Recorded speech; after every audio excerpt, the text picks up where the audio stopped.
So I just want to do a video to help you to recognise how well you can drive, because when you look at, if we take the subject of roundabouts just as an example, it's really easy to think that you are really well ahead of on the process of learning to drive.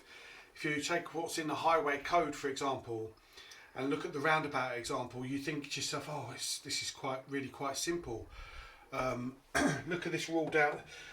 Be careful with these rules because they're not hard and fast. Is the exit that I want past 12 o'clock? Generally speaking, we approach over towards the right.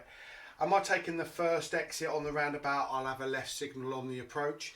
Am I taking the last exit on the roundabout? I'll put a right signal on the approach, and not needed if the exit is in between those two.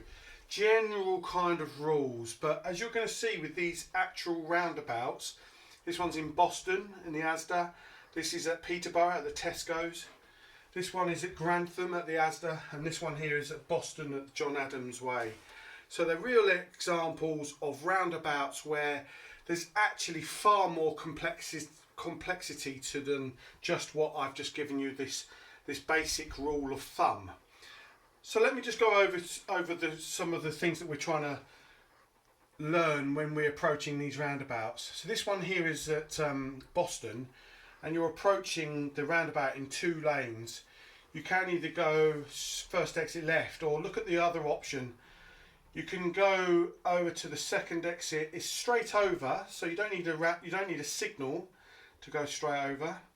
You'd have a signal on here to signal left to say that I'm coming off now, but on the approach you wouldn't need one. Or indeed you could go all the way round the roundabout.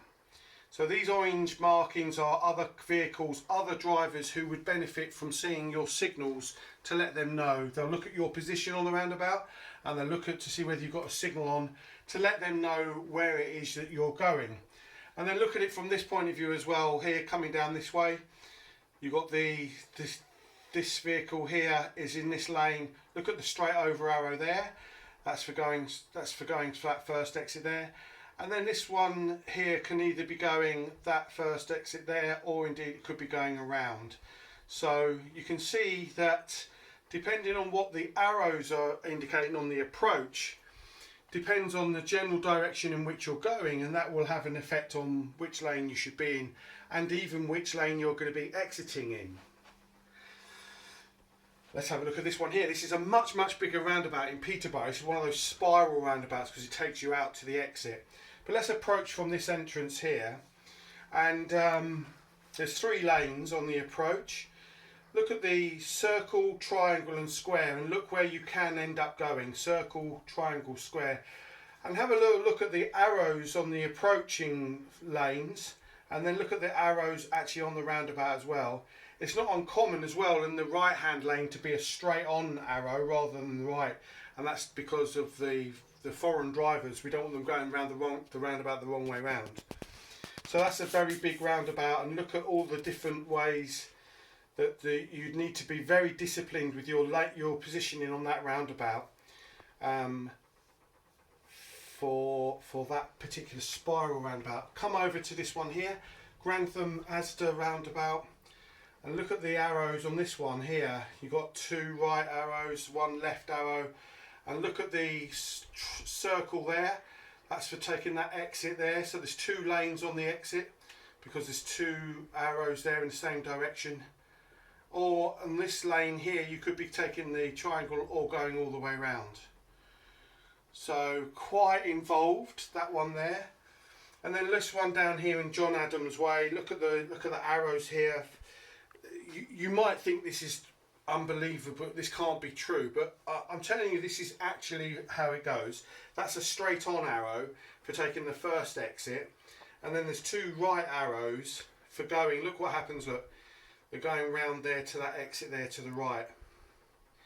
So the circle there goes out to the circle there, the triangle there goes to the triangle there. If indeed you do go round a roundabout, just because you're in the right hand lane on the approach doesn't mean to say that you would exit in the right hand lane on the exit. You've got to try and remember what they're trying to do here. There's probably traffic around you in other lanes, and so that's why they're trying to get you used to this idea of picking the exit lane that is what you used on the approach. But if you're going to go all the way round, you'd normally go all the way around the roundabout and exit in that left-hand lane. Generally speaking, that is true. So you can start to see, once I start showing you this here, you can start to see, oh blimey, this is much more involved than what's in the highway code. The one in the highway code looks so simple. It does look very simple. In fact, the guidelines are very simple as well. But as you can see, there's actually a lot more to this than meets the eye.